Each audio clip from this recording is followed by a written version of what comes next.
ಕೊಡದವರಲ್ಲಿ ಕೇಳಬೇಡ, ಕೊಟ್ಟವರನ್ನು ಮರೆಯಬೇಡ. ಎಲ್ಲರಿಗೂ ನಮಸ್ಕಾರ. ನಾನು ಶುಭ.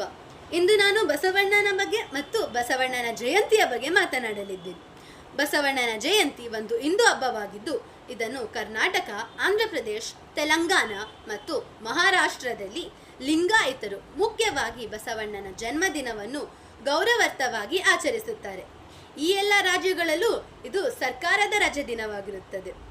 ಬಸವಣ್ಣನವರು ಲಿಂಗಾಯತ ಧರ್ಮಕ್ಕೆ ಸ್ಥಾಪಕರು ಮತ್ತು ಅವರ ಜನ್ಮದಿನವನ್ನು ಹೊಸ ಯುಗಾದಿ ಆರಂಭವೆಂದು ಪರಿಗಣಿಸಲಾಗುತ್ತದೆ. ಇದನ್ನು ಬಸವಣ್ಣನ ಯುಗ ಅಥವಾ ಬಸವೇಶ್ವರ ಯುಗ ಎಂದು ಕರೆಯಲಾಗುತ್ತದೆ. ಹಿಂದೂ ಕ್ಯಾಲೆಂಡರ್ ಪ್ರಕಾರ ಬಸವೇಶ್ವರದ ಜನ್ಮದಿನವು ಸಾಮಾನ್ಯವಾಗಿ ವೈಶಾಖ ಮಾಸದ 3ನೇ ದಿನದಿಂದ ಬರುತ್ತದೆ ಮತ್ತು ಬಸವಣ್ಣನ ಜಯಂತಿಯ ದಿನಾಂಕ ವರ್ಷದಿಂದ ವರ್ಷಕ್ಕೂ ಬದಲಾಗುತ್ತದೆ. ಬಸವಣ್ಣನವರು 12ನೇ ಶತಮಾನದಲ್ಲಿ ಹುನಗುಂದದಿಂದ 20 ಕಿಲೋಮೀಟರ್ ದೂರದಲ್ಲಿರುವ ಬಾಗೇವಾಡಿಯಲ್ಲಿ ಜನಿಸಿದ್ದರು. ಕೆಲವು ಇತಿಹಾಸರು ಅವರು ಇಂಗಲೇಶ್ವರದಲ್ಲಿ ಜನಿಸಿದ್ದಾರೆ ಎಂದು ಹೇಳುತ್ತಾರೆ. ಅವರ ತಂದೆಯ ಹೆಸರು ಮದರಾಸ್ ಮತ್ತು ತಾಯಿಯ ಹೆಸರು ಮದಲಾಂಬೆ. ಅವರು ತಮ್ಮ ಬಾಲ್ಯವನ್ನು ಕೂಡಲ ಸಂಗಮದಲ್ಲಿ ಕಳೆದರು ಮತ್ತು ಗಂಗಾಂಬಿಕವನ್ನು ವಿವಾಹವಾದರು. ಬಸವಣ್ಣನವರು ದೇಶದ ಅತ್ಯುತ್ತಮ ಸಮಾಜ ಸೇವಕರಲ್ಲಿ ಒಬ್ಬರು ಎಂದು ನಾವು ಹೇಳಬಹುದು. ಕರ್ನಾಟಕದಲ್ಲಿ ಭಕ್ತಿ ಚಳುವಳಿಗೆಗಳಲ್ಲಿ 2 ಪ್ರಾಥಮಿಕ ಮಾರ್ಗಗಳಿದ್ದವು.